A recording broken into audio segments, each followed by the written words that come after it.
कल के सत्संग में, रात्रि के सत्संग में आप जी ने सुना कि एक बहन जिसका नाम चंद्र प्रभा था, पुण्यात्माओं कल गलती से ये दास चंद्र प्रभा की स्थान पर शशि प्रभा बोल गया।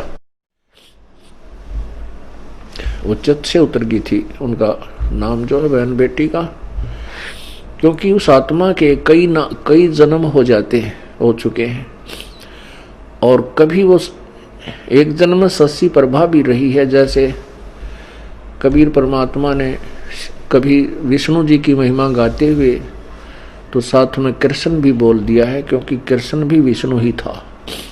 तो वैसे उस समय जो उसकी शरीर था, परमात्मा के समय जो वार्ता हुई थी, उसका नाम चंद्र प्रभा था। उस बहन ब्राह्मणी का जो विधवा थी, उसकी एक पुत्री थी और वो परमात्मा से उपदेश भी प्राप्त कर चुकी थी।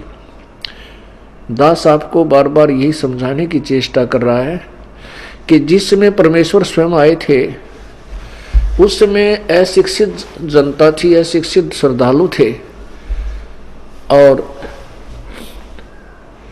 अक्षर ज्ञान प्राप्त केवल एक ही वर्ग किया करता था, जिसे ब्राह्मण कहते थे।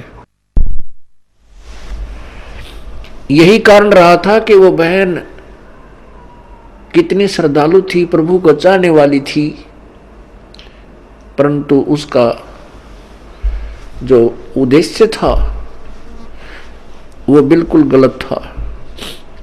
उद्देश्य क्या था कि उसने गुरु जी तो बना रखा था कबीर परमेश्वर जी को, उस बहन ने चंद्र प्रभा ने परमेश्वर को, कबीर परमेश्वर जी को गुरु धारण भी कर रखा था और पूजा वही करती थी जो घिसी पिटी, जिनको परमात्मा मना किया करते थे कि पत्थर पूजे हरि मिला तो मैं पूजूं पहाड़, और ताते वो चक्की भली जो पीस खावे संसार। तुम्हारे उस मिट्टी के भगवान थे, पत्थर के भगवान से तो यदि तुम उसके पूजने से परमात्मा प्राप्ति मानते हो तो मैं पहाड़ को पूज दूं जिससे शीघ्र मिले, क्योंकि वो बड़ा पत्थर है। और तुम्हारे उस मिट्टी के भगवान से अच्छी तो वो पत्थर के भगवान से अच्छी तो वो पत्थर के पार्ट युक्त चक्की, जो हाथ से आटा पीसने की चक्की होती थी। कहते वो चक्की अच्छी जिससे कम से कम आटा तो पीस देता वो पत्थर। परमात्मा यही ज्ञान रह कर दिया करते थे कि मंदिर के अंदर प्रभु नहीं है, मंदिर में केवल प्रभु का चित्र है। प्रभु से काम बनेगा, प्रभु से लाभ होगा, चित्र से नहीं। जैसे सेब का चित्र पत्थर का बनाकर रख ले मूर्ति, और बहुत खूबसूरत और बिल्कुल जो कि तो मिलती जुलती होती है, और उस सेब की मूर्ति की ही पूजा करते रहें, उसी को उठाकर रखते रहें, बार बार उसकी जो है ना धूप दीप करते रहें, नहीं, वो सेब की पत्थर की मूर्ति खाने योग्य नहीं है। वह उस सेब ढूंढना पड़ेगा, वो सेब लेना पड़ेगा। सेब प्राप्त कैसे होगा? उसके लिए पहले मजदूरी करनी होगी, मजदूरी करके 2 पैसे जेब में डालने होंगे, रुपए। उन रुपयों के, उस धन के प्रतिफल में हम उस सेब को खा सकेंगे, उसका आनंद ले सकेंगे। ऐसे ही हम परमात्मा के प्राप्ति रूपी सत्य साधना रूपी मजदूरी करेंगे। इस भक्ति के धन से हम परमात्मा को प्राप्त करेंगे, उस मूर्ति की पूजा करने से नहीं। अब वो बहन चंद्र प्रभा कबीर जी को तो एक साधारण संत भक्त मानती थी, संत मानती थी, गुरु जी मानती थी, और जगन्नाथपुरी में रखी उन बिना बगैर पंजे के हाथों वाली मूर्ति को वो भगवान मानती थी। इसी भ्रम को निवारण करने के लिए प्रभु ने ये लीला की, एक तीर से 2 शिकार किए। उधर से वीर सिंह जी भी उनको परमात्मा नहीं मान पा रहे थे, उनको केवल एक संत और गुरु ही मानते थे। परमात्मा कहते हैं कि गुरु मानुष कर जानते ते नर कहिए अंध, होवे दुखी संसार में आ गई यम के फंद। कबीर गुरु गोविंद दोनों खड़े, गुरु गोविंद दोनों खड़े, किसके लागू पाए, बलिहारी गुरु अपना जिन गोविंद दियो मिलाए।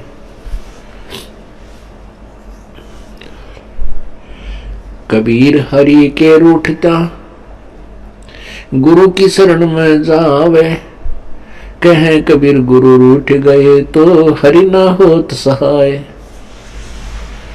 पुण्यात्मा,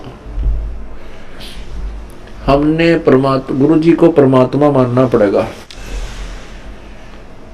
उस समय तो परमात्मा स्वयं आए थे, लेकिन वो भूमिका गुरु की ही कर रहे थे, एक संत की कर रहे थे।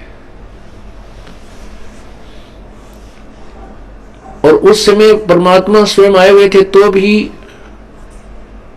ज्ञानहीन व्यक्ति, श्रद्धालु, अनुयायी, तो भी उनको एक सिंपल मैन मानते थे, एक भक्त गुरु संत ही मानते थे।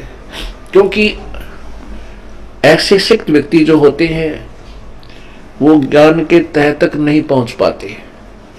कितनी बार समझा लिया प्रभु ने, लेकिन एक वो अक्षर ज्ञान युक्त अज्ञानी संस्कृत भाषा बोलकर और उस भोली आत्माओं को गुमराह कर देता था कि तुम्हारा गुरु तो अशिक्षित है, उसको अक्षर ज्ञान है ही नहीं, वो वेदों और गीता के बारे में जानता ही नहीं, वो तो कोई बकवाद घड़ता है, झूठ बोलता है। तो हम वो अनुयायी जो प्रभु के थे वो विचलित हो जाते थे और वो मान लेते थे उस अज्ञानी अक्षर ज्ञान युक्त प्राणी की इन बातों को कि सचमुच हमारे गुरु जी तो अशिक्षित हैं, इसलिए ये वेदों और गीता को तो नहीं जान सकते। और वेदों और गीता जी के बारे में तो ब्राह्मण लोग ही सही बताते हैं, पुराणों के विषय में यही सही जानते हैं, क्योंकि सभी पुराण, सभी पवित्र सदग्रंथ, पवित्र गीता जी, पवित्र चारों वेद, पवित्र पुराण सभी संस्कृत लैंग्वेज के अंदर लिपिबद्ध है। इस बात का वो नाजायज फायदा उठाएगी। परमात्मा ने इसलिए ये समय सेलेक्ट किया, ये टाइम सेलेक्ट किया कि बिछड़ी पीढ़ी के अंदर शिक्षित होगा सारा समाज। उस समय ये मेरे को पहचान पाएंगे मेरे बच्चे, और इन काल के दूतों को ये धिक्कार देंगे, ठुकरा देंगे, छोड़ देंगे, त्याग देंगे। गुरु मानुष कर जानते ते नर कहिए अंध, ओए दुखी संसार में आग यम के फंद। पुण्यात्मा,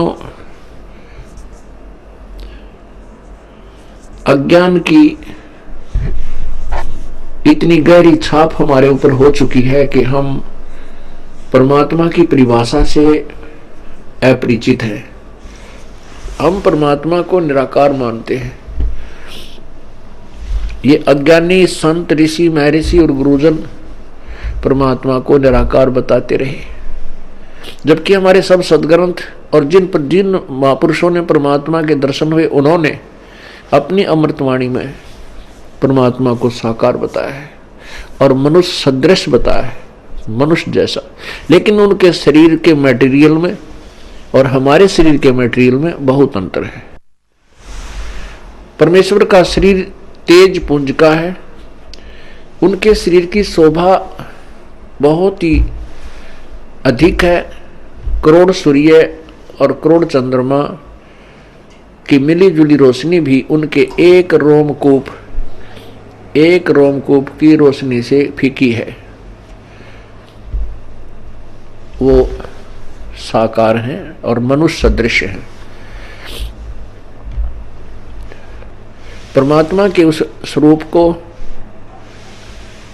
चरम दृष्टि से नहीं देखा जा सकता, उसको केवल दिव्य दृष्टि से देखा जा सकता है। और परमात्मा जब यहाँ आते हैं अपने उस अत्यधिक तेजों में शरीर के ऊपर एक हल्का ओवरकोट डालकर अपने शरीर के उस वास्तविक तेज को कुछ छुपा करके यहाँ प्रकट होते हैं। सशरीर आते हैं और सशरीर चली जाते हैं।